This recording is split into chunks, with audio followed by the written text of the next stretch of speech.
Ayos kay mga lola naming mga lolo at lola and sa mga anak at apo na nanonood ngayon kasama ang kanilang mga magulang o nakatatandang mahal sa buhay. Pakinggan ninyo ito ng mabuti dahil ito ang tanong na bumabagabag ngayon sa maraming senior citizen.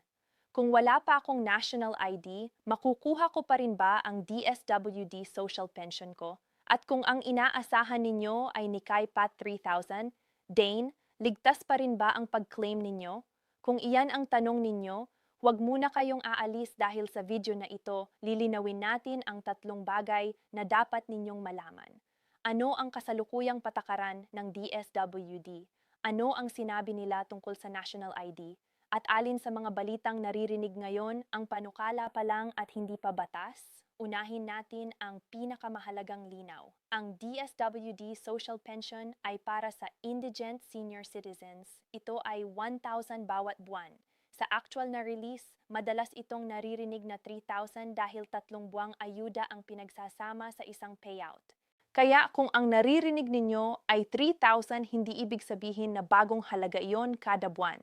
Karaniwan, iyan ang kabuuan ng 3 buwang release. Ngayon, sino ba talaga ang pwedeng mapasama sa programang ito?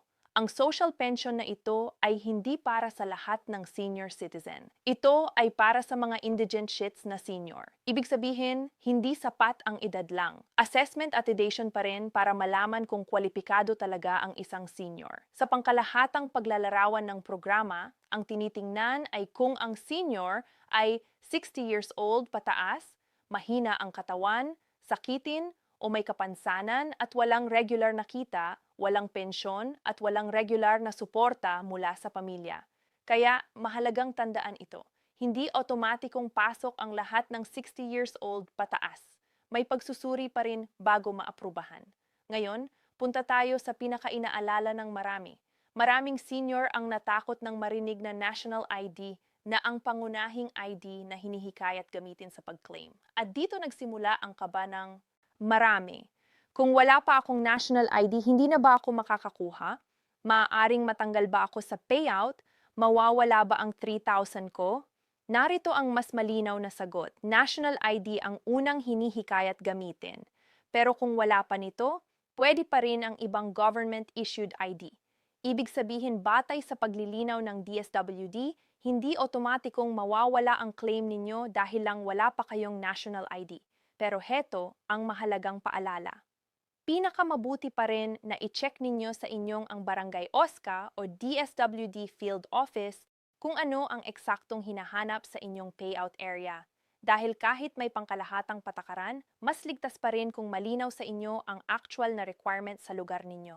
Ngayon, may isa pang malaking usapan na dapat nating linawin. Maraming naririnig na balita tungkol sa mas malawak na pensyon para sa lahat ng senior citizen than kahit may SSS o GSIS na. Totoo na may mga panukala tungkol dito. May mga usapan at may mga sumusuporta sa mas malawak na pension coverage para sa mga senior. Pero dapat malinaw ito. Panukala pa lamang iyan, hindi pa iyan kasalukuyang batas. Kaya wag natin paghaluin ang dalawa. Ang nakasalukuyang umiiral ay ang Durade DSWD Social Pension para sa indigent senior citizens. You know, ang driest, mas malawak na pensyon para sa lahat ng seniorities ay hindi pa umiiral na batas sa ngayon. Napakahalaga ng linaw na iyan para hindi umasa ang mga tao sa benepisyong hindi pa naman opisyal na ipinatutupad.